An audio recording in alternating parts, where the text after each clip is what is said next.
Good afternoon and welcome everybody. Again, I'm Colin Campbell. I'm with the Ohio Emergency Management Agency. I'm a planner and I'm the lead planner for our Eclipse Planning Task Force, which I'll dive into that in a little bit to showcase what we're doing here in Ohio.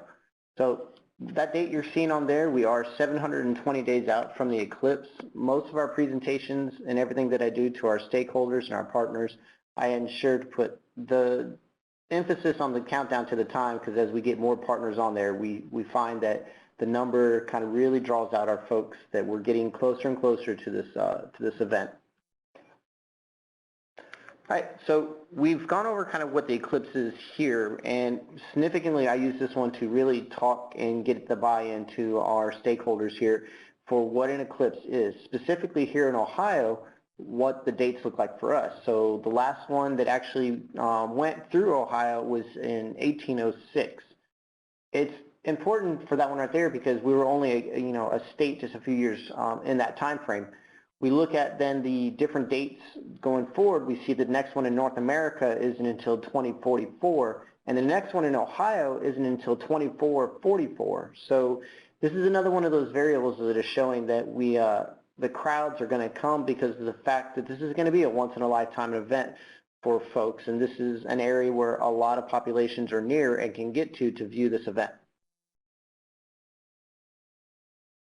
So when we look at specifically for Ohio, we take into account with our planning efforts the path of totality and where it enters into the state and exits out into the state. So for us, we look at that it enters in from the western side in Greenville, Ohio, and then moves in a northwest direction and exits out on the lake in Lorain County. Now, due to the size of this event, the actual totality zone encompasses a number of areas and some of our major metropolitans. So looking at that map there, you can see that it includes the northern portion of Cincinnati, northwest corner of Columbus, all of Dayton, and all of Cleveland, and most of Toledo.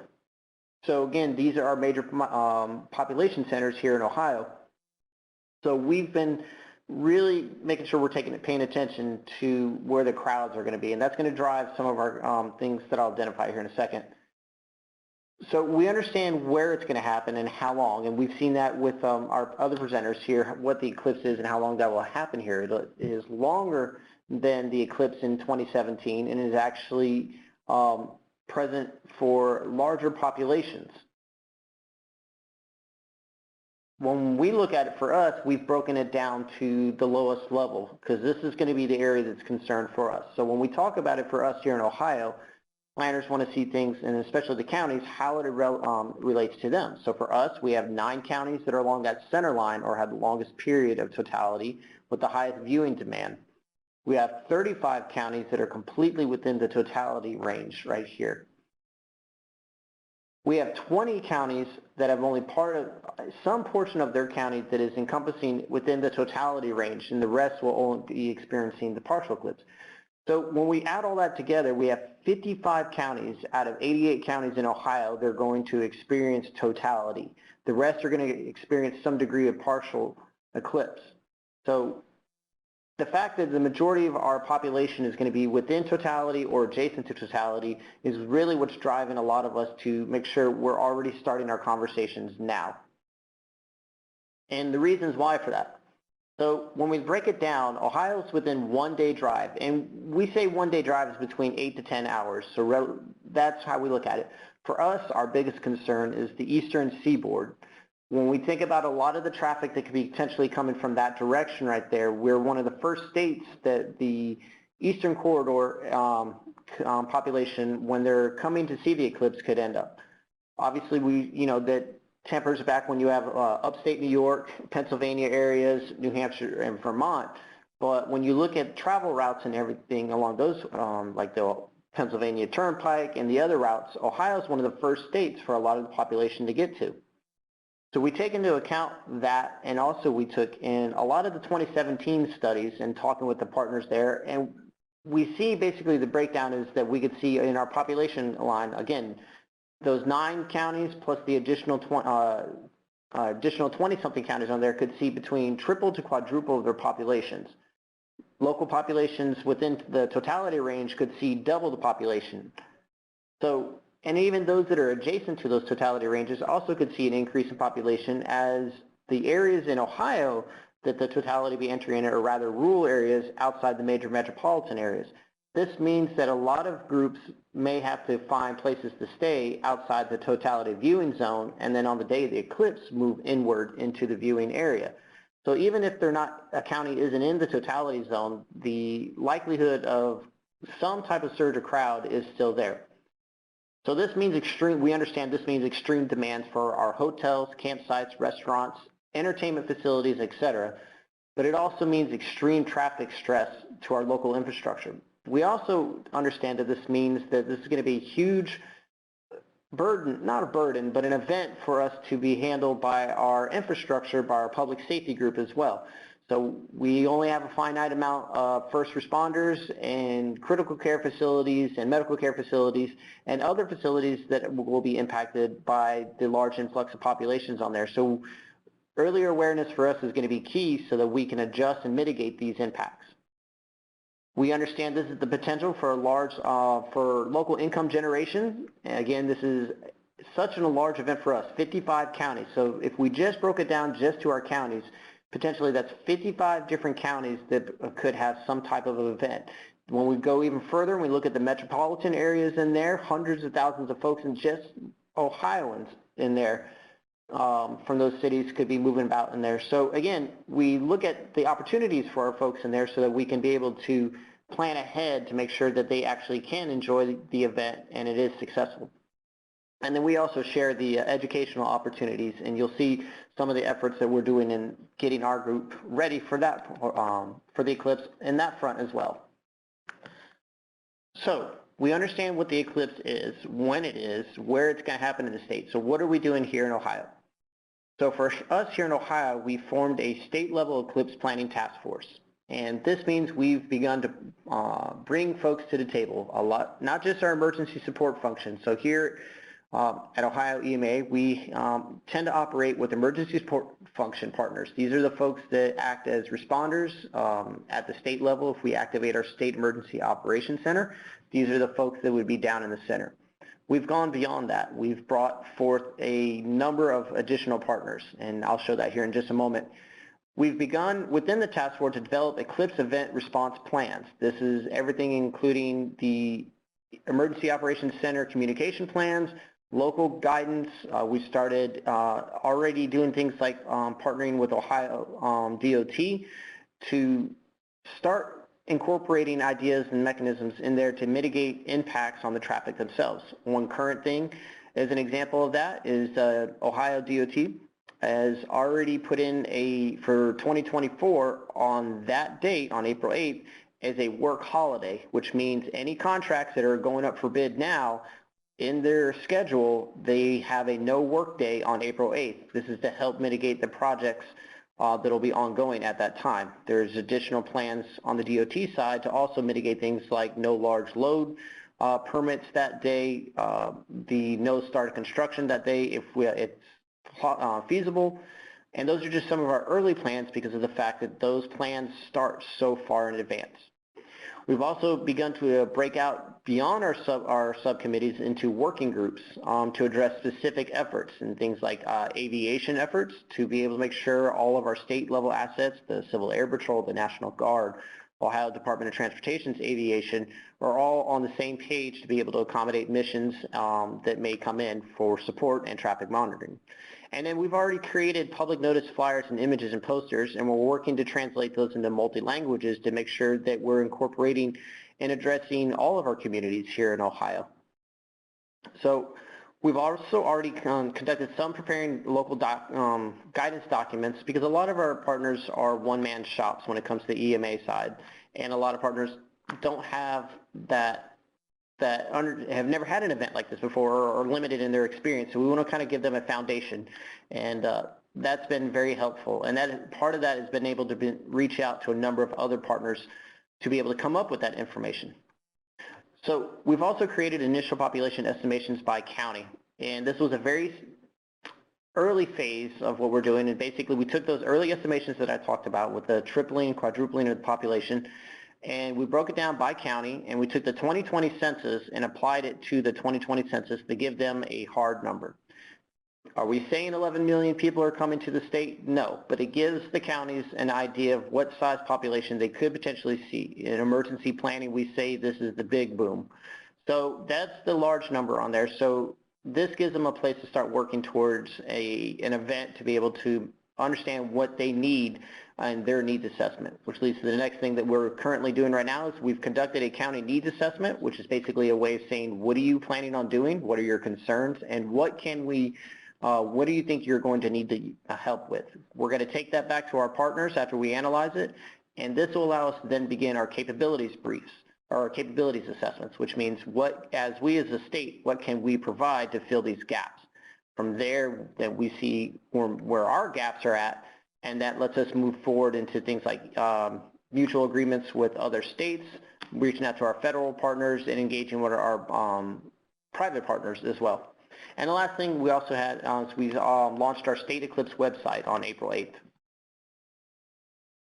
So again, when we look at our partners here, we've engaged not just our emergency support function partners, but also a number of other partners as well. So you can see we have our NASA group, our VOSU Astronomy Division, the Perkins Observatory, as our subject matter experts have come on board to offer that expertise and insight about the eclipse and the availability of guest speakers and programs and education programs as we go forward as well. We've also included a number of public safety partners from the state level, so the Ohio State Highway Patrol and the Fire Chiefs Association, the Division of Emergency Medical Services, but we've also included our local partners as well in that one with the Fire Chiefs Association of Ohio, the Buckeye State Sheriff's Association, and our Chief of Police Association, along with our Emergency Management Association.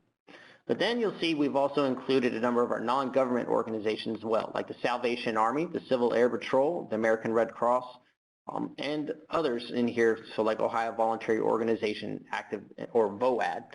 This allows us to be able to engage with a number of partners who are going to be part of either the response effort or are going to be impacted somehow by this event. This means we can have an idea of when we bring our plan together to have a unified response effort so that we're not missing something. And that was a lesson from 2017 that we saw, not necessarily missing something, but ensuring you have the right partners at the table so you're aware early enough to mitigate any issues. So our Eclipse Planning Task Force is broken down into 6 subcommittees here in Ohio. So we have Communications and Operations, Health and Safety, Transportation, Viewing, Lodging, and Local Support, Resource and Logistics, and Education. This is, again, a little different than our normal emergency operation planning efforts in that they are not broken down by necessarily emergency support functions or specific areas that these agencies normally work with. In fact, a number of these agencies are in multiple working groups. Instead, our subcommittees focus on particular areas. So in case in point, Communications Operation deals with communication capabilities and plans at the state level, but also ensuring that we have communication plans and speaking with the local groups to be able to communicate to our county EOCs and also to our events to make sure there is a clear way or medium of messaging to get through there, but also to ensure that we're covering other obstacles. One thing that I forgot to mention at the beginning is one of the main things we're really concerned about is because of the populations is the impact on our cell phone capabilities and internet capabilities. Because a large population in there, most of that infrastructure and communication is only set up for a certain size population. Once you increase that, it limits that capability in there. A lot of emergency operations and public safety and a lot of other operations incorporate that into their capabilities. So part of the early planning is to be able to identify the contingencies in case the communication efforts are hindered. So then we look at other groups in here as well, like the Viewing, Lodging, and Local Support. That's how states can help with like the large events if there's needed there. It gives the counties an area to engage and talk about if there's fiscal needs or what their events are going to be and what they might need for local support assets on there to get that conversation going early so that we can, again, identify those needs.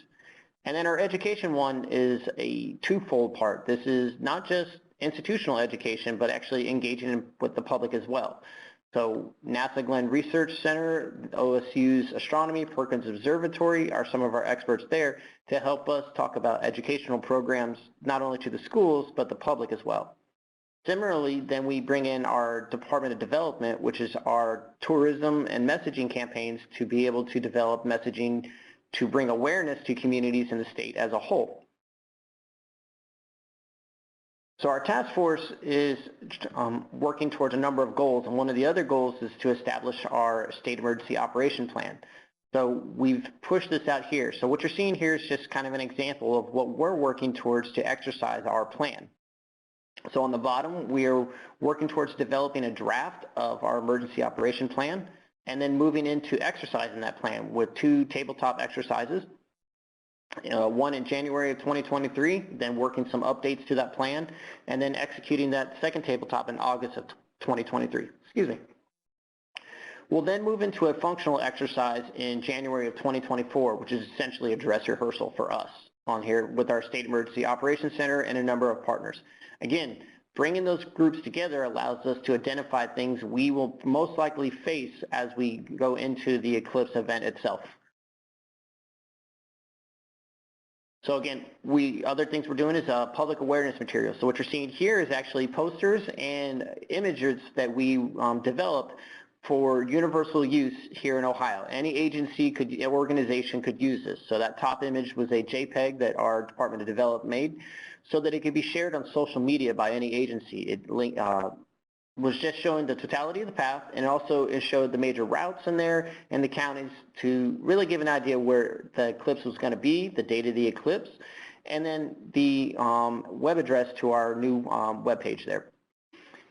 Additionally on here, just a little note on here, that is actually the logo for Ohio's eclipse, so that Ohio Total Solar Eclipse, that is the official logo for us here in Ohio. So we've even had a governor approved logo put on there so that we can kind of uniform a lot of our messaging as well. With these right here, we're also working to get them translated into multiple languages, and we're doing it early so that we can test out that method for when we get like the safety posters and instructions on how to order additional solar glasses or things like that. We can get those to our partners so they can do it for their communities as well. So currently we have Spanish and Somali are our 2 languages we're translating to, with plans for other languages as we go forward. So our state eclipse webpage here. So instead of kind of going through here, I'm going to dive us into the webpage itself to showcase just a couple things here. So this is our webpage here, and this is just our basic version that we started with. And I don't want to say basic like it's a bad thing here, but we're really, what we introduced on here was this is coming, this is when an eclipse is, and this is where it's going to occur. So you can see how we started moving through here. But what we did do is use our GIS tools here to incorporate a number of ways to start directing folks to particular places so they could make their plans both in the, well, if it'll load. Let me see if I can get it back up here.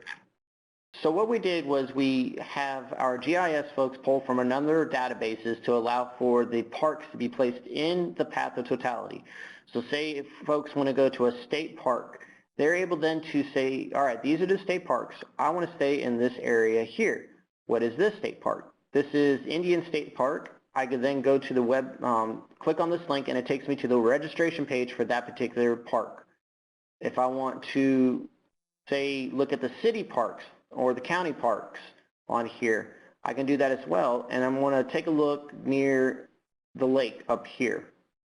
So let's see what's in this one right here. Well, I have 10 different selections here. And again, we're still working, so eventually we'll get where they fill in here. So like the different types of parks here. So this is Sunny Acres Park. Some of them actually do have activities that are listed here, but if the database wasn't filled in, it doesn't have a lot of information here. So that's just one of the maps we have to help folks start planning where they can view the map at. One of the other things we also do is to try to help mitigate that traffic flow into the state and trying to get the tidal wave of people leaving out of the state to stay later is to enjoy the things that are here in Ohio. So say we're viewing the event in this area here. So what is there to view in this area? These are all public sites or things we've pulled from our tourism webpage on here. So we can see a number of different places or venues that we could take a look at that offer activities here with the web page to launch from there. So if we're looking for historical attractions, if we want to go camping, if we want to go to zoos on here, and then I take a look, okay, so now I'm looking at camping, historical attractions, and zoos. Those are all the different things that we can start planning on so that we can extend our stay here, and that's the hope to add to that mitigation on there. One other thing that we're working on for planners is something that's not on our webpage yet, but I wanted to share here, is the ability to incorporate public safety planning. So what I did was I set our parameter at 10 miles here. So say we're going to see the eclipse here closer towards the Cleveland area, but southwest, so in Lorain County. Within this 10-mile radius, at this index here, I have 12 fire stations and 9 police stations. If I was, say, to move that to Brooks or NASA plant, this one right here. So I now have 1 hospital, 14 fire stations, and 16 police stations in this area. So this is going to allow for planners and groups to see, and really on our side as well, to where the public safety side, where these assets are at. We can move it up if you're planning. Traditionally, you don't want to go beyond 15 miles, especially with crowds. But if we were to go move it that side, and then it increases it as well. So now there's 3 hospitals within that region. So that's another tool that we brought in there. So that's our web page and a number of the tools that we've brought forth to just kind of engage with our folks. As we move forward with our partners, we've been able to bring in lessons that we've had with other states. I encourage you all to reach out to your partners who went through the 2017 one there. One of the best groups we've also worked with that has been able to actually help us with reaching out to other states and also seeing what other groups are effort is with the American Astronomical Society. And I believe Patrick's going to share a link on here, but I encourage you, if you have the ability to join one of those working groups, the information that they have and the partners that are present there will help your planning efforts begin a lot easier than having to reinvent the wheel. And with that, sir, I turn it back. That's what I have.